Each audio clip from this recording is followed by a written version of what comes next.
অবশেষে এসআইআর এর শুনানি নিয়ে স্বস্তির খবর। আর যেতে হবে না হিয়ারিং কেন্দ্রে। কি বলা হয়েছে আজকের প্রতিবেদন স্কিপ না করে শেষ পর্যন্ত দেখুন। আপনারা দেখছেন digital express official YouTube channel. আপনারা যদি আমাদের এই ডিজিটাল এক্সপ্রেস অফিসিয়াল ইউটিউব চ্যানেলটিতে নতুন হয়ে থাকেন, অবশ্যই আপনারা আমাদের এই ডিজিটাল এক্সপ্রেস অফিসিয়াল ইউটিউব চ্যানেলটিকে সাবস্ক্রাইব করতে ভুলবেন না এবং আপনারা কোন জেলা থেকে দেখছেন সেটা অবশ্যই কমেন্ট বক্সে লিখে জানাবেন। এছাড়াও আপনাদেরকে নিয়ে আমাদের কিছু WhatsApp group, WhatsApp channel, Telegram channel আছে, অবশ্যই আপনারা সেগুলোতে যুক্ত হতে পারেন। সেগুলোতে যুক্ত হলে আপনারা রাজ্য সরকার, কেন্দ্রীয় সরকার ও হিয়ারিং নিয়ে বা এসআইআর নিয়ে যত রকম গুরুত্বপূর্ণ তথ্য বা আপডেট রয়েছে প্রত্যেকটা আপডেটস আপনারা A to Z নির্ভুলভাবে পেয়ে যাবেন। ইলেকশন কমিশন এসআইআর এর শুনানি নিয়ে কি গাইডলাইন প্রকাশিত করলো, কেন আপনাকে আর যেতে হবে না শুনানি কেন্দ্রে, কাদের কাদের যেতে হবে না শুনানি কেন্দ্রে, সম্পূর্ণ ডিটেলসে জানতে পারবেন, তাই স্কিপ করবেন না। 1 নাম্বার, ইলেকশন কমিশনের গাইডলাইন অনুযায়ী কাদের যেতে হবে না আর শুনানি কেন্দ্রে। 1 নাম্বার যেটা বলা হয়েছে, বয়স্ক ভোটার। যে সমস্ত ভোটারের বয়স 85 বছর বা তার বেশি বয়স হয়েছে সেই সমস্ত ভোটারদের বাড়িতে যাবে কমিশন। প্রবীণ নাগরিকদের দূর থেকে আসতে হবে না শুনানি কেন্দ্রে। যে সমস্ত ভোটারদের বয়স 85+ হয়েছে এবং তাদের হিয়ারিং নোটিশ এসেছে বাড়িতে, তাদের কিন্তু হিয়ারিং কেন্দ্রে যেতে হবে না। সেখান থেকে কিন্তু ইলেকশন কমিশনের লোকজনই কিন্তু আপনার বাড়িতে আসবে হিয়ারিং করার জন্য। তাহলে বুঝতে পারছেন, 85 বছর বা তার বেশি বয়সী ভোটারদের বাড়িতে কমিশন যাবে, আপনাকে যেতে হবে না কমিশনের কাছে, কমিশন আপনার বাড়ি যাবে।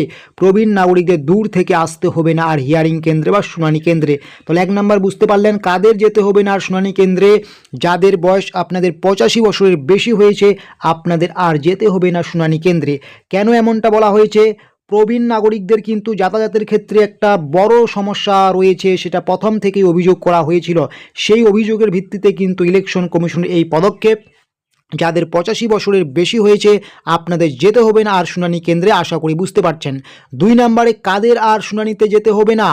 যাদের আপনাদের 2002 সালে তালিকায় নাম আছে কিন্তু BLO অ্যাপে নাম নেই।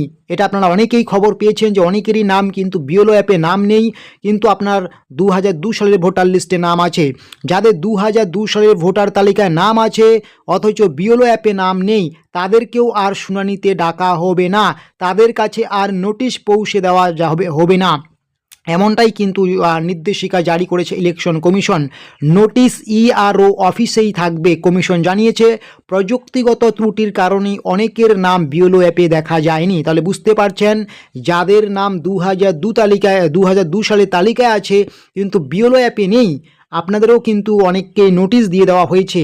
আপনাদের সেই নোটিশ কিন্তু ফেরত নেওয়া হবে, যদিও অনেককে এখনও এই বিষয়ে নোটিশ দেওয়া হয়নি।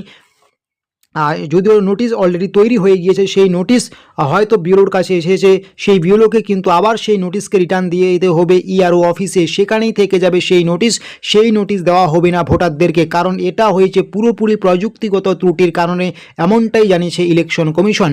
2002 সালের লিস্টে নাম থাকলে আপনাকে যেতে হবে না হিয়ারিং কেন্দ্রে। তারপরও নোটিশ এসেছে একটি মাত্র কারণ, সেটা হচ্ছে প্রযুক্তিগত কারণ। আশা করি বুঝতে পারছেন। এইরকম আরও ছোটো বড়ো আপডেটসগুলো পাওয়ার জন্য অবশ্যই আপনারা আমাদের ডিজিটাল এক্সপ্রেস অফিসিয়াল চ্যানেলকে সাবস্ক্রাইব করে নোটিফিকেশনটাকে অন করে রাখবেন। যদি আপনারা আমাদের এই ডিজিটাল এক্সপ্রেস অফিসিয়াল চ্যানেলকে সাবস্ক্রাইব করে নেন, এর ফলে রাজ্য সরকার, কেন্দ্রীয় সরকারের যত রকম গুরুত্বপূর্ণ সরকারি প্রকল্পের খবরাখবর রয়েছে প্রত্যেকটা খবরাখবর কিন্তু আপনারা সবার আগে পেয়ে যাবেন। এছাড়াও আপনাদেরকে নিয়ে আমাদের যে WhatsApp group, WhatsApp channel, Telegram channel আছে, অবশ্যই আপনারা সেগুলোতে যুক্ত হতে পারেন। প্রত্যেকটা লিঙ্ক আমরা ভিডিও ডেসক্রিপশন বক্সে দিয়েছি, সেগুলোতে যুক্ত হলেও কিন্তু আপনি সমস্ত আপডেট সবার আগে নিজের কাছে পেয়ে যাবেন।